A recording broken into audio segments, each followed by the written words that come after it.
All right, so look what I got in the mail, guys. This is the DJI Osmo Pocket 4P.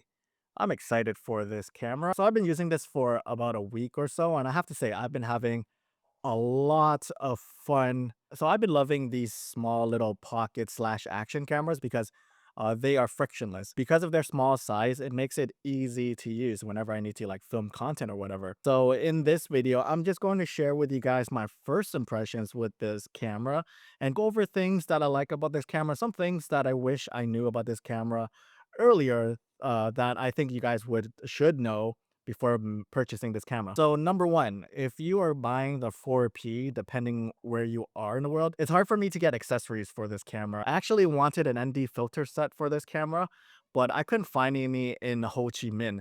I actually went to their brand new DJI flagship store, and they didn't even have accessories for the Osmo Pocket 4P. They had this camera for sale, but there was like no accessories on display at all. So like, why even sell? Why would you even sell a camera if you don't have like camera accessories to go along with it? I got the standard combo for the 4P because I do have some accessories from the previous generation camera, the Osmo Pocket 3. That I can still use. However, if you guys are a first time buyer, I recommend you guys go straight for the vlog combo because it does have a little bit more that would set you up for creating better content. There's the DJI mic mini in it, and there's like a tripod and a few lights. And I think that's all you really need to get going. So that's one thing that I suggest for your new time buyers if you guys don't have any of the necessary equipments. For something at this price and something that is quite fragile, I wish this camera did come with some sort of like a case or something that would help protect the camera because I've been carrying it around in its pouch that it came with. However, I do feel that it is not enough. So I do wish they would have provided with just an additional case just for protection because these two cameras are substantial. Like you can see how big the freaking head is.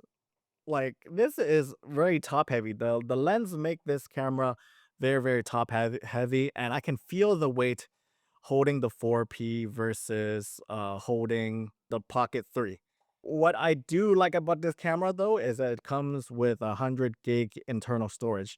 Now that has been very convenient for me not having to buy another micro SD card. And 100 gigs has given me like hours of footage so far. So I really like that implementation that DJI has given us. So good job DJI on that. Another thing that I really like about this camera is the three times zoom lens or the three times camera. This is a 60 millimeter lens and I like the compression that it gives.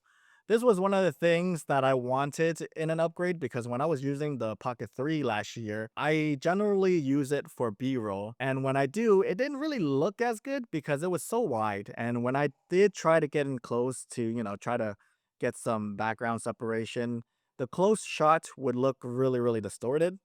So this camera and this lens actually fixed that problem that I had. If I ever wanted B-roll with a little bit more detail, I know that I can turn to the 4P instead of taking out my full frame camera with a full frame zoom lens or prime lens to get the same looking shot. Now again, this eliminates the friction that I've been talking about. And with the year that I've been having, this is what I would actually prefer to use instead of taking out my full frame camera. There is one drawback of using the zoom lens is that you cannot use D-Log 2 with it, which is pretty annoying. I was also filming Ho Chi Minh and enjoying myself playing with this camera. I was getting in a zone, being all happy and curious, just filming everything in D-Log 2. But then like when I tried switching to the three times zoom, it won't allow me to. So that's something to keep in mind. And again, can this be fixed with a firmware update? Let me know because I'm not a camera nerd. I don't know if there's limitations to the zoom lens that I'm not aware of. Another thing that I notice is the active tracking feels better than the Pocket 3. It feels smarter than before. Although I haven't used it enough, this is just my first observation with it, and it's something that I noticed. It feels a little bit stickier and it feels a little bit smarter. And I tried to make it lose me for a couple of seconds. I hid behind the door and I waited for a few seconds, and then I popped back out into the frame. And again, the Osmo Pocket 4P did pick me up again. So this is something that the Pocket 3 struggled with. So I'm happy that the active tracking did improve and got a little bit smarter. Another thing that I like about this camera is the picture profile. There are a few in here that I really like. There is the NC film and there's the CC film. So I'm sure they took inspirations from Fujifilm here because I think NC film is classic negative and CC is classic chrome. And it does look like that. But my favorite picture profile is called movie. That's what I've been filming my videos on. It just looks really good to me, and it looks very cinematic that I don't have to think about color grading. All in all, this has been a very fun camera to use so far.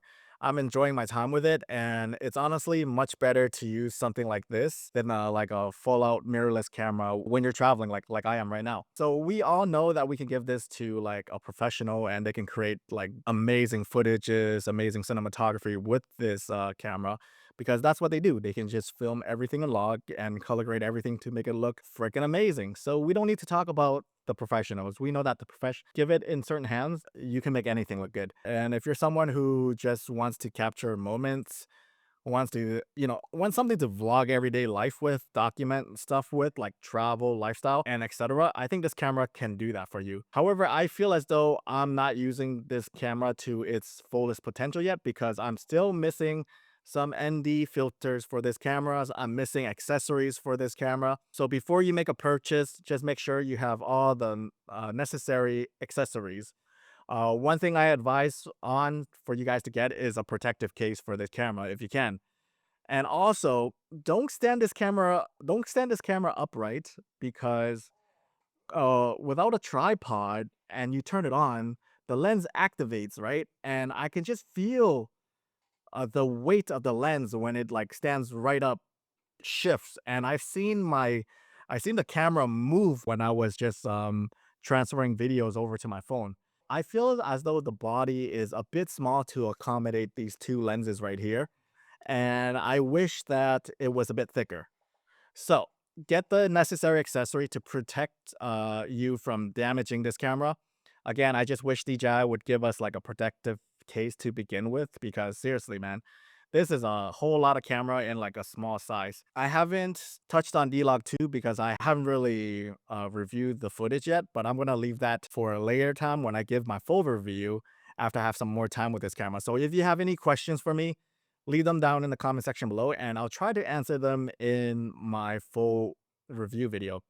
And let me know, guys, what are your thoughts on this camera? Will you guys be picking one up? Let me know and consider subscribing to my channel where I will be testing this camera and putting it through its paces. Now, that is it for me, guys. Thanks so